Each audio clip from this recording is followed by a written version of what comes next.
Friends, நம்ம favourite சீரியலில் அடுத்து என்ன சுவாரஸ்யமாக நடந்திருக்கும் அப்படின்னு தானே பார்க்குறீங்க. எல்லாருமே ஆவலோட எதிர்பார்த்துருந்த அந்த அழகான எபிசோடு, நம்ம விஜயோட பர்த்டே எபிசோட், அது வந்து அழகாகவே இப்போ வந்துட்டுருக்கு. அதை பார்த்து நம்ம மல்லிக்கு ரொம்பவே வயிற்றுச்சலாக இருக்குது. நம்மக்கிட்ட வெறும் 125 ரூபாய் இருக்குது. இதை வச்சுக்கிட்டு நம்ம என்ன கிஃப்ட் கொடுக்கணும்னுக்கிட்டு பயங்கரமாக மூளையை கசக்கி அப்படி இப்படின்னு சொல்லிட்டு எப்படியாச்சும் என்ன கிஃப்ட் கொடுக்கணும் அப்படின்னு சொல்லிட்டு ஆவலோட எதிர்பார்த்துட்டு இருக்காங்க. அந்த பர்த்டேக்கு என்ன கிஃப்ட் கொடுக்க போகிறோம் அப்படின்னு சொல்லிட்டு அங்கே இருக்கிற அந்த ராஜேஸ்வரி இருந்துக்கிட்டு அவளால் எவ்வளோ பணத்தை போட முடியும் அவ்வளோ பணத்தை வச்சு அவள் ஒரு டைமண்ட் பிரேஸ்லெட் வாங்கி கொடுக்குறா. அதை பார்த்தா அவருக்கு கொஞ்சம் கூட சந்தோஷமே இல்லை. எதுக்குக்கா இதெல்லாம் அப்படின்னு சொல்லிட்டு அவர் கேட்குறாரு. ஆனால் இல்லை தம்பி, உனக்கு இதெல்லாம் கொடுக்கறது எனக்கு சந்தோஷம் தான். நான் சம்பாதிச்சது எல்லாமே யாருக்காக? எல்லாம் உங்களுக்காக தான். உங்களுக்கு பண்ணாமல் வேற யாருக்கு பண்ண போறேன் அப்படின்னு சொல்லிட்டு ஐஸ் மேலே ஐஸாக வச்சு தள்ளிட்டு இருக்காங்க. சரி சரி, உனக்கு ஐஸ் வைக்கிறதுக்கு சொல்லியா தரணும், நல்லா ஐஸ் வை அப்படின்னு சொல்லிட்டு மல்லி நினச்சிட்டு இருக்காங்க. அதுக்கப்புறம் நான் என்னுடைய ஸ்டேட்டஸ்க்கு இவ்வளோ அழகான ஒரு கிஃப்ட்டை கொடுத்துட்டேன். ஆனால் யார் என்னென்ன கொடுக்க போகிறாங்களோ தெரியல. அதை பற்றி எனக்கு கவலையும் இல்லை.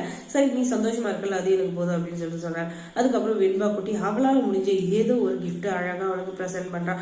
அதை பார்த்ததும் அவங்க டாடானா வேணான்னு சொல்ல போகிறாரு. அது ஒரு பர்ஸு தாங்க.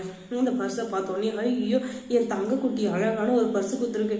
இந்த பர்ஸ் தான் எனக்கு ரொம்ப பிடிச்சிருக்கு. இதோட விலை வந்து 50 ரூபா தான் பிராடா அப்படின்னதும், என்னது 50 ரூபாவா? ஐயோ, இவ்வளோ காஸ்ட்லியான கிஃப்ட் எனக்கு எதுக்கு அப்படின்னு சொல்லிட்டு சொன்னா, டேடா என்ன காமெடி பண்றீங்களா அப்படின்னு சொல்லிட்டு பார்த்தா, இல்லடா, நீ 5 ரூபாய்க்கு ஒரு சாக்லேட் வாங்கி கொடுத்தா கூட அது எனக்கு ஸ்பெஷல் தான் அப்படின்னு சொல்லிட்டு அவர் சொன்னதும் பயங்கர ஹாப்பி ஆயிடுது இந்த வெண்பா குட்டிக்கு. அப்புறம் வேற யாரும் கிஃப்ட் கொடுக்கலையா அப்படின்னு சொல்லிட்டு கேட்டா, என்ன கிஃப்ட் கொடுக்கறதுன்னே தெரியாம அமைதியான இருக்காங்க. அதுக்கப்புறம் தான் அவருக்கு எல்லாமே புரிய வருது இல்லையா. அந்த ஆஃபீஸில் நடந்த எல்லா விஷயத்துக்கும் நான் வந்து சாரி கேட்டுக்கிறோம் அப்படின்னு சொல்லிட்டு எல்லார் முன்னாடியும் அவர் வந்துட்டு மன்னிப்பு கேட்டுறாரு. அது கேட்ட மல்லிக்கு ரொம்பவே சந்தோஷமாயிருது. ஐயோ, நான் வந்து இவருக்கு கிஃப்ட் கொடுக்கணும் பர்த்டே நாள்னு பார்த்தா இவர் எனக்கு கிஃப்ட் கொடுக்குறாரா சாமி அப்படின்னு சொல்லிட்டு பயங்கர சந்தோஷம். அந்த சந்தோஷத்தை எப்படி அவர்களுக்கு வெளிக்கொண்டு வரணும் அப்படின்னு சொல்லிட்டு தெரியாமல் போய் கட்டி பிடிச்சிடுறாங்க நம்ம விஜய் சாரை. ஏன்னா அவ்வளோ சந்தோஷம், அவ்வளோ துக்கம். ஏன்னா அன்னைக்கு ஆஃபீஸில் எல்லாரும் முன்னாடி இன்னைக்கு வச்சு அசிங்கப்படுத்தினார் இல்லையா, அதுவும் இந்த ராஜேஸ்வரியை வச்சுக்கிட்டு. அதனால ரொம்ப அசிங்கப்பட்ட நம்ம மல்லிக்கு இப்போதான் குழுன்னு இருக்கு. இந்த வெயில் காலத்தில் ரொம்ப தூரம் நடந்து போனவனுக்கு ஜில்லுன்னு ஒரு இளநீர் கிடைச்சா எப்படி இருக்கும் அந்த மாதிரி இருக்கு இப்போ இந்த மல்லிக்கு. அதில் வந்து சந்தோஷத்தில் பயங்கரமாக துள்ளி குச்சிங்கிறாங்க. அதை பார்த்து இந்த ராஜேஸ்வரிக்கு ரஞ்சிதாக்கும் பக்குன்னு பயங்கரமாக எஞ்சிருங்க.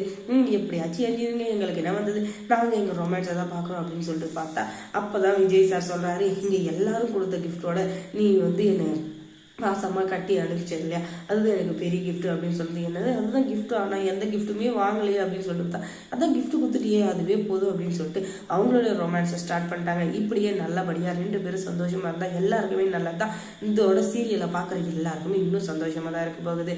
அதுக்கப்புறம் என்ன, வெண்பாக்கு இன்னும் சந்தோஷம். அப்பாடா, நம்ம அத்தை நினைச்சு எதுவுமே நடக்கலை. இனிமேலுக்கு நம்ம அப்பாவும் அம்மாவும் ஓரளவுக்கு சண்டை போடாமல் சந்தோஷமா இருந்தாங்கன்னா அதுவே எனக்கு போதும் அப்படின்னு சொல்லிட்டு அவளால் முடிஞ்ச சந்தோஷத்தை அங்கே எல்லாரும் மணியும் பகிர்ந்துக்கிறான். அதுக்கப்புறம் மல்லி சீரியலில் என்ன சுவாரஸ்யமாக நடந்திருக்கும் அப்படின்னு நீங்கள் தெரிஞ்சுக்கணும்னா நம்ம சேனலை சப்ஸ்கிரைப் பண்ணுங்கள். அதோட பக்கத்தில் இருக்க அந்த பெல் ஐக்கானையும் கொஞ்சம் கிளிக் பண்ணி விடுங்க. அதுக்கப்புறம் மல்லியும் விஜயும் இதுக்கு மேலே ஒன்று சேருவாங்களா, இல்லை அவங்க 2 பேரையும் பிரிக்கிற மாதிரி இந்த ராஜேஸ்வரி ராட்சசி ஏதாவது